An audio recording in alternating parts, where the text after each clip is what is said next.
Hey everybody, and welcome back to Crochet College. Or, if this is your first time, welcome.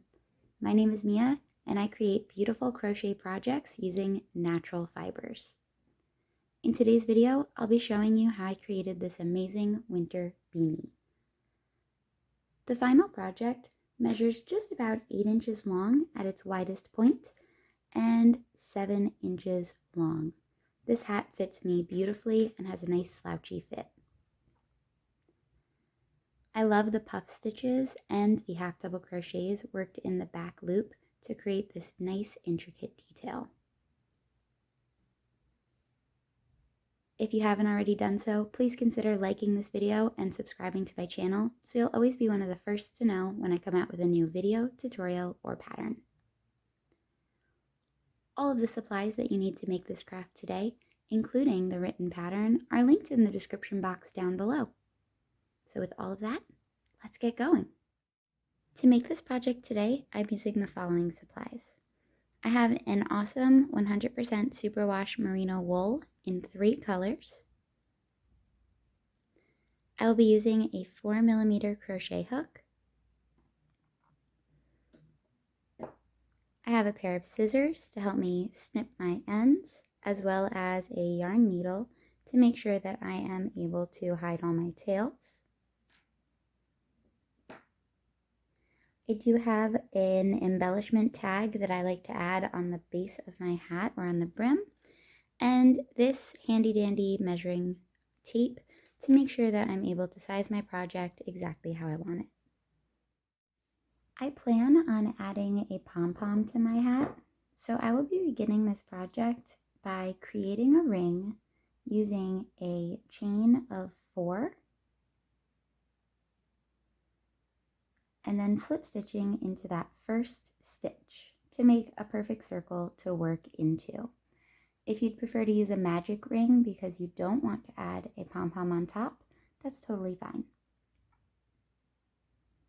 Next, I chain 2 and I begin working 12 double crochets right into the center of my circle.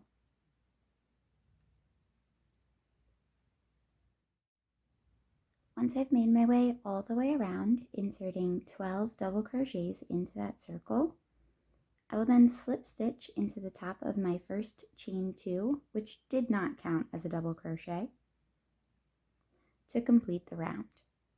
To begin round 2, I will chain 2 and work an increase into the top of each stitch from the previous round, totaling in 24 double crochets. I'm going to continue working 2 double crochets into each stitch all the way around, and I'll meet you guys at the end. I complete round 2 by slip stitching into the top of that first chain 2 that we started with.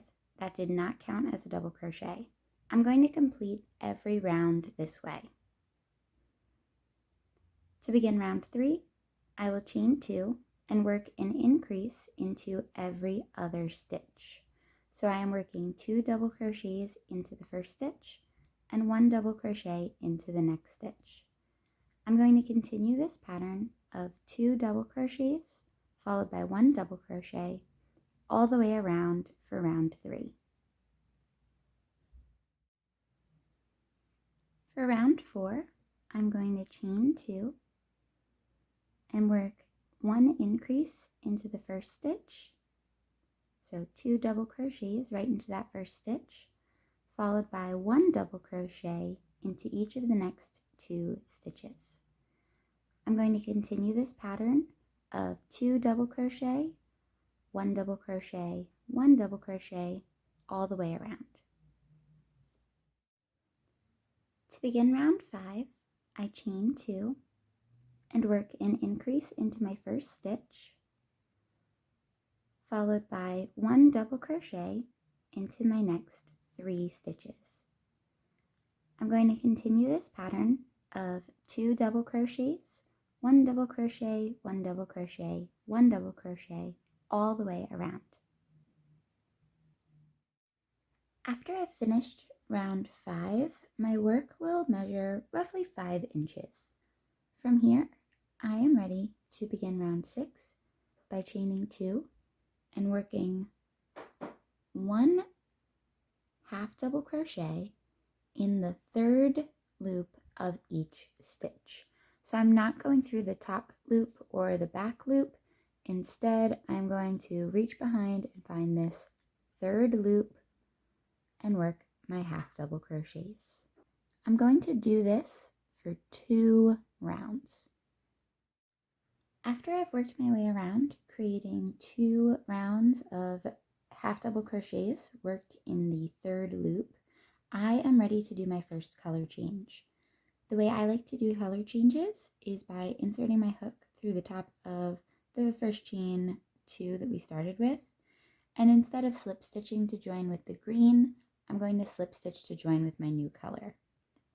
From here, I just make sure that I keep the tails of each color pretty taut while I work up a chain 2. For my next round, I am going to be working 1 half double crochet in the 3rd loop of each stitch, the same way I did for the previous rounds. The only difference is I'm using a different color.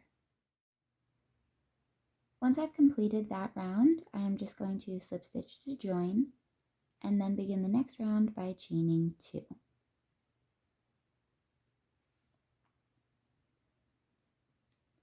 For this round, I'm going to be creating a beautiful effect by working a very fluffy version of a puff stitch. I'm going to skip the first stitch and work a half double crochet into the next stitch. And then I'm going to yarn over, insert my hook back into that first stitch, pull up a loop, yarn over, insert my hook, pull up a loop, yarn over, insert my hook, pull up a loop, yarn over, insert my hook, pull up a loop, and yarn over, insert my hook, pull up a loop. I did that a total of 5 times. Then I'm just going to yarn over and pull through all of the loops on my hook, and I have this really fluffy slanted puff stitch. I'm going to continue skipping stitches, working a double crochet into the next stitch, and then going back and working that very puffy puff stitch into the previous stitch all the way around. I'll meet you guys there.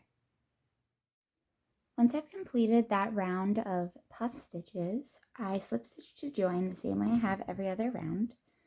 And now I'm going to chain 2 and work a half double crochet into the top of each stitch all the way around.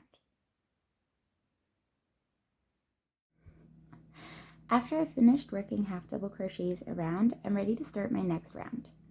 For that, I chain 2 and I'm going to work half double crochets in each stitch, but I'm working through the 3rd loop. I'm going to do this for 2 rounds of 3rd loop half double crochets. I'll meet you guys after I finish these 2 rounds. After I've finished those 2 rounds of 3rd loop half double crochets, you can really start to see how this hat is taking shape. Now the next thing I'm going to do is repeat everything I had done with the tan using white. So I'm just gonna get us started and then I'll send you guys off on your own. The way that I like to do this is by color changing exactly the same way I had with the tan. I insert my hook, I slip stitch together, and then I just pull those tails a little taut to make sure everything looks nice and secure. And then from here, I will chain 2 and begin working a round of half double crochets in that 3rd loop. So in total, I am going to have 5 rounds in white.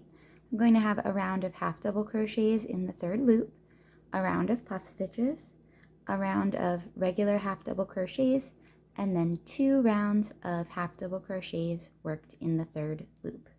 So we're repeating everything we did with the tan using the white. I'll meet you guys after we work up those 5 rounds. Once I've repeated everything that I did for the tan with the white, you can really see how this shape is just about ready for the brim. At least for me, I'm ready to start my brim. But if you wanted a slouchy hat, you could easily repeat this pattern for as many times as you'd like, either in the same color or in different colors, to make the length of the hat even longer. But for me, I'm stopping here and I'm ready to start the brim. I begin the brim of the hat by chaining however long I would like the brim to be. For me, I'm going to go with a chain of 8.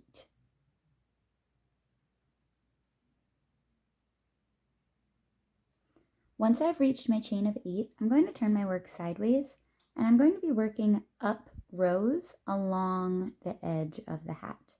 So for row 1, I will chain 1, turn, and work 1 single crochet all the way along this chain of 8.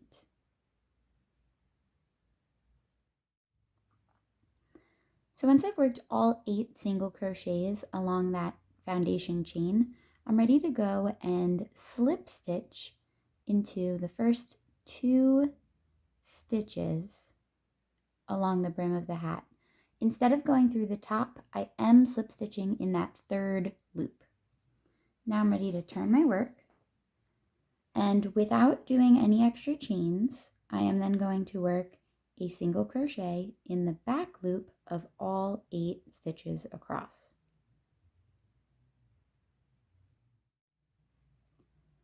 Once I reach the end of row 2, I'm going to chain 1 and turn, and then I'm going to work another row of single crochets worked in the back loop of each stitch. Once I reach the end of this row, I'm going to slip stitch into the next back loops of the next 2 stitches along the body of the hat, and I'm going to continue working this pattern all the way around, just working repeats of the last 2 rows that I did, always working in the back loop single crochets, and when I get back to the body, I will always slip stitch into the back loop of the next 2 stitches. I'm going to do this all the way around, and I'll meet you guys there. All right, so I've just finished working my way all the way around to the brim of the beanie using those back loop single crochets. And now it's time for me to slip stitch the first chain that I made with that final row that I did for the brim. So to do that, I first chain 1, and then I insert my hook into the back loop of the first stitch, and then just right through the foundation chain and slip stitch to join. I'm going to continue slip stitching all the way along each stitch using the back loop from the previous row and right underneath the foundation chain. And now from here, I'm just going to finish off my work and then hide my tail. Once I've hidden the tail, the final step for me is going to be adding my embellishment along the brim. And then lastly, I'm going to make sure that my tails that I still have hanging out on the inside get woven in. Once I've finished weaving in all of those ends, I consider this hat to be finished. One extra little embellishment that I like to add is a fur pom-pom. I made this pom-pom myself, but you can buy them online as well. I like to do mine just with that little wooden button so I can pop it right in the top there. And just like that, we have a perfect winter hat.